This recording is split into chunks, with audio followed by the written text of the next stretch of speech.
رومی جو ہیں جلال الدین رومی، جن کو ہم رومی جانتے ہیں، جسٹ رومی، وہ بلخ میں پیدا ہوئے تھے اور 1207 میں، 13ویں صدی میں.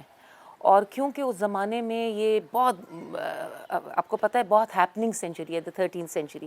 اس کے اندر منگولز بھی مسلم ورلڈ کو انویٹ کر رہے تھے، کروسیڈرز بھی مسلم ورلڈ کو انویٹ کر رہے تھے. سو دا 13th سینچری کے مطلب اوائل میں وہ پیدا ہوتے ہیں، اور جس علاقے میں وہ لوگ رہتے تھے اس علاقے کے اندر ان کے والد کو ایک vision sort of he experienced while he was awake.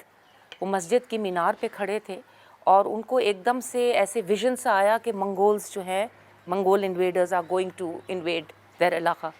تو وہ اپنی فیملی کو لے کر وہاں سے کوچ کر گئے، اور ایک لمبا سفر تھا، بہت ٹریول کیا ان لوگوں نے، اور finally they landed in Konya and he settled there. اور راستے میں ظاہر ہے ان کی تعلیم تربیت بھی چلتی رہی. اور انٹرسٹنگلی لوگوں کو شاید یہ نہیں پتہ، وہ یہی میں ایک کسی گروپ کے ساتھ بات کر رہی تھی تو وہ سمجھیں کہ کوئی مسٹک ہیں اور جو خالی نظمیں لکھتے ہیں یا فلسفہ لکھتے ہیں، یا اس طرح نہیں ہے. یہ لاء ٹیچر تھے. Famous meeting between Maulana Jalal Uddin Rumi and شمس تبریز. اس کا ایک میں آپ کو بہت انٹرسٹنگ بات بتاؤں، اس پہ یہ بھی ریسرچ ہوئی ہے کہ کیا شمس تبریز ایک واقعی ایک انسان ہے، ہسٹوریکل فگر ہیں، یا ایک فکشن ہے یا فگمنٹ آف امیجنیشن ہے. لیکن اب وہ کافی اس کے اوپر ہیگیوگرافرز ہوتے ہیں جو سینٹس کی ہسٹریز کو ڈاکیومنٹ کرتے ہیں. تو اب کافی اس پہ ریسرچ ہوئی ہے اور کافی ایویڈنس ملا ہے کہ yes he was a real person. اور یہ 60 سال کے تھے جب ان کی مولانا جلال الدین رومی سے ملاقات ہوئی، and Maulana was at that point in time 37 years old. تو he was very much into law, اور بہت ایک ہائیلی رسپیکٹڈ فگر اپنی سوسائٹی کے. جس طرح ہوتے ہیں کہ بھئی لوگ فتویٰ لینے آتے ہوں گے اس زمانے میں، اور وہ اپنا خطبہ تیار کر رہے تھے ایک جگہ بیٹھ کر، اور ان کے والد کی اور دوسری کتابیں ان کے ساتھ رکھی تھیں.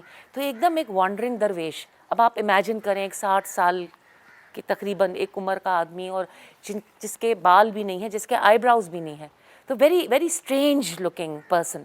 اور وہ اندر آتے ہیں مولانا کے پاس، اور اس وقت کوئی ان کو وہ خود کہتے ہیں کہ میں مولانا بنا ہی شمس تبریز کی وجہ سے. اور ایک چھوٹا سا ربائی ہے جو میں آپ کے ساتھ شیئر کروں گی انشاءاللہ. تو وہ انہوں نے کہا کہ یہ کیا ہے، یہ جو تم لکھ رہے ہو اور یہ سب کچھ.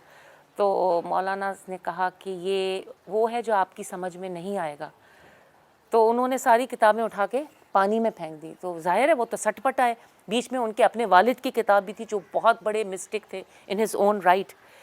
تو وہ جب کتابیں ساری پانی میں چلی گئیں، اور اس زمانے میں پرنٹنگ پریس تو اس طرح سے وہ نہیں تھا، تو لوگ ہاتھ سے لکھتے تھے.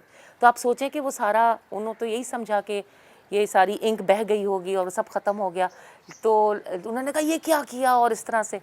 تو وہ شمس تبریز نے ساری کتابیں باہر نکالی، وہ سب سوکھی ہوئی حالت میں تھیں. تو انہوں نے کہا کہ یہ کیا ہے. تو انہوں نے کہا یہ وہ ہے جو آپ کی سمجھ میں نہیں آئے گا. اور میں آپ کو ایک بہت انٹرسٹنگ بات بتاؤں، جس جگہ پر ان دونوں کی ملاقات ہوئی ہے اس جگہ کو لوگ کہتے ہیں مرج البحرین. مرج البحرین is taken out from verse of سورہ رحمان، مرج البحرین یلتقیان، کہ جہاں پر دو سمندر ملتے ہیں اور آپس میں مکس نہیں ہوتا ان کا پانی. تو مرج البحرین is the place where they first met. اس جگہ کا نام لوگوں نے مرج البحرین رکھا کہ یعنی دو سمندر آپس میں ملے. تو یہ ایک ایسی ملاقات تھی جس نے رومی کی زندگی میں، اور Rumi was at that time 37 years old. He is at the pinnacle of his career, teaching in 4 law schools. بہت ان کا ریپیوٹیشن ہے.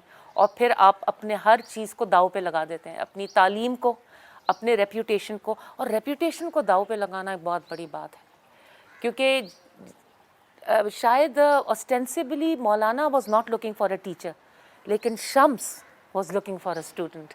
اور ایک جب وہ ٹریول کر رہے تھے، ہی واز اے ٹریولنگ درویش.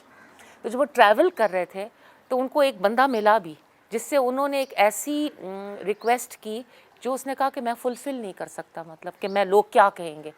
تو he was looking for some one جو اپنی ہر چیز جلا ڈالے، عشق کی راہ پہ چلنے کے لیے اپنا ہر کچھ داؤ پہ لگانے کے لیے تیار ہو.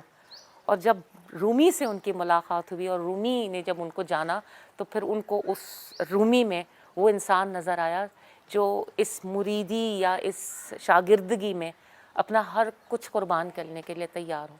اور پھر آپ دیکھیں کہ انہوں نے قربان کیا اور پھر ان کو کیا عطا ہوا کہ جو انسان جیسے کبھی کوئی کہانی نہیں بیان کی تھی، اب ایک لارڈ کے ٹیچر کا کہانیوں کے ساتھ کیا تعلق ہے؟ ان کا تو فقہ اور یہ اور ساری وہ جو عظیم کتابیں لکھی گئی ہیں فقہ کی، وہ ان کے ساتھ اس کو انگیجمنٹ ہے.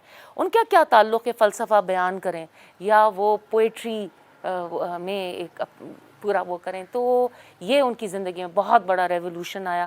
اور پھر انہوں نے ہی اسٹارٹیڈ رائٹنگ پوئٹری. اور آپ کو پتہ ہوگا کہ ایک ایسا وقت آیا کہ جب شمس تبریز ان کی زندگی میں ان کو یہ آگ لگا کر غائب ہو گئے. اور وہ جو ایگنی تھی، وہ جو ایک ڈنڈا سا ہوتا تھا ان کے کمرے میں لگا ہوتا تھا یا کورٹ یارڈ میں، اور اس کو پکڑ کے رومی ایگنی میں گول گول گھومتے تھے. ٹھیک ہے، پھر لوگ ان کو ڈھونڈ ڈھانٹ کے لے کے آئے اور اس کے بعد ایک سیکنڈ سیپریشن ہوئی، اور وہ اس لیول کی سیپریشن تھی کہ that turned Rumi into what we know him as.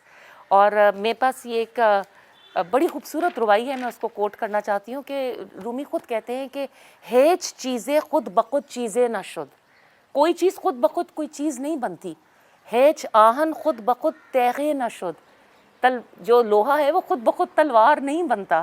مولوی ہرگز نہ شد مولائے روم تا غلام شمس تبریزی نہ شد. کہ جب تک وہ شمس تبریز کے غلام نہیں بنے وہ مولائے روم نہ بنے.